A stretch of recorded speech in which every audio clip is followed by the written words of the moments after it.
So the electoral bonds were struck down by the Supreme Court, but yet the manner in which political funding, political party funding happens in this country is very troublesome. Your thoughts on the matter? Well, firstly, when funding by an individual is to a particular political party, then obviously it has to be quid pro quo, because if it is to a particular political party, then obviously the funding by that person will be only to a political party from whom he is expecting some favors or from whom he's already got some favors.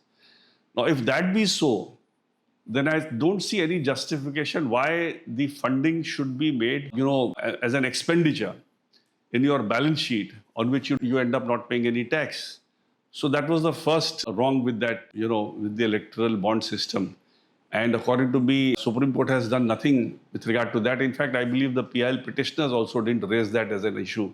Really speaking, that's one of the very fundamental issues. Then at some point of time, they took money under anonymity and they said that your name will not be disclosed, and a lot of money came in, which was what was challenged in the Supreme Court.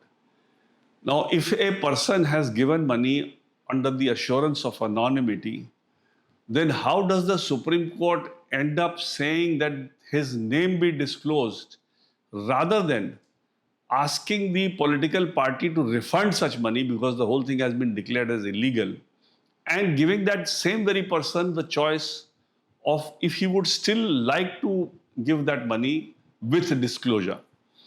If he still wants to give that money, well and good, but if he doesn't want to give it with disclosure, he should be having the right to do so.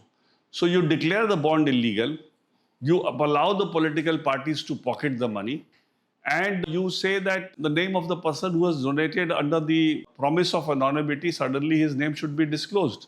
So according to me, this judgment did more injustice than justice. Lastly, as far as the bond is concerned, in my view, only proper and a fair bond could be or should be that when you donate money to the electoral bond, it should be not to a political party. It should be a money donated to a particular bond. It should be just going to the bond.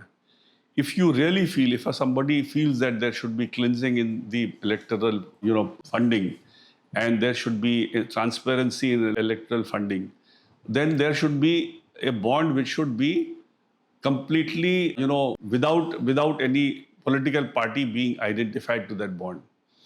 So if that kind of money is given by somebody, if I feel that, well, I also need to be a party to cleansing the electoral process and I want to pay some money, then that money only should be exempt from income tax. That only should be considered as an expenditure, so that you can, claim deduction for having done something good for the government or for the politics in the country. Now, after having taken money in that manner, then there should be a transparent method of distributing this money to all the political parties. It could be on the percentage of votes obtained by the political parties on the last election.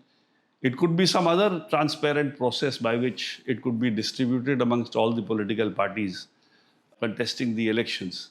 But it should not be a bond where a person pays money directly to any particular political party.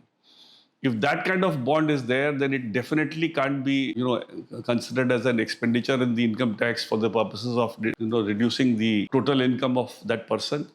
And that kind of a bond, if it has been taken with the assurance of anonymity, and if it is declared as unconstitutional, then all the political parties should have been directed to refund this money to the very same persons who gave it in the first place, for giving them the option if they would still like to give this money back with disclosure. So I think there was a lot of, wrongdoing by the government in bringing, or rather not wrongdoing, but I would rather say lack of thinking by the government in deciding this bond, this electoral bond.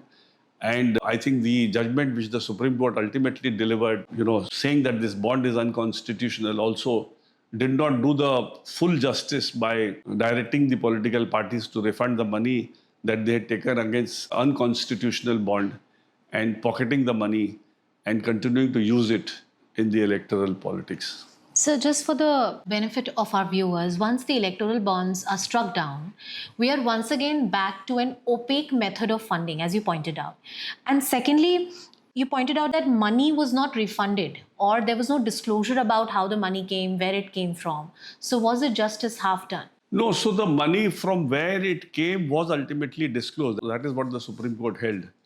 But the bond, as conceived today, is completely, anti-democratic, because a bond, if it really has to serve the larger public good of cleansing electoral politics, then the money going to that bond should be, to a bond and not to a political party, to be used by different political parties on the basis of some transparent or some rational method of distribution of this money to the political party. So I think the electoral bond is a good step, but it should be an electoral bond which should be going straight away to the government's coffer, and the government keep it separately, and that money should be distributed in a proper manner, so that the black money that is there in politics is reduced to quite an extent. And it could also be provided what kind of utilization the bond money could be done. So for instance, if a political party wants to issue a manifesto or wants to have rallies to propagate what it intends to be doing in the coming years, that all could be done by the bond rather than the bond funding any particular individual's election. So the larger, the spending of the political party to propagate what it stands for and what is its manifesto, that should be, this money could be used for doing that, using the media, the print media and the electronic media to propagate their views. But it can't be that money should go directly to a political party for a bond, and that money also is considered as exempt from income tax by letting that money be deducted as an expenditure in the total income. Thank you, sir.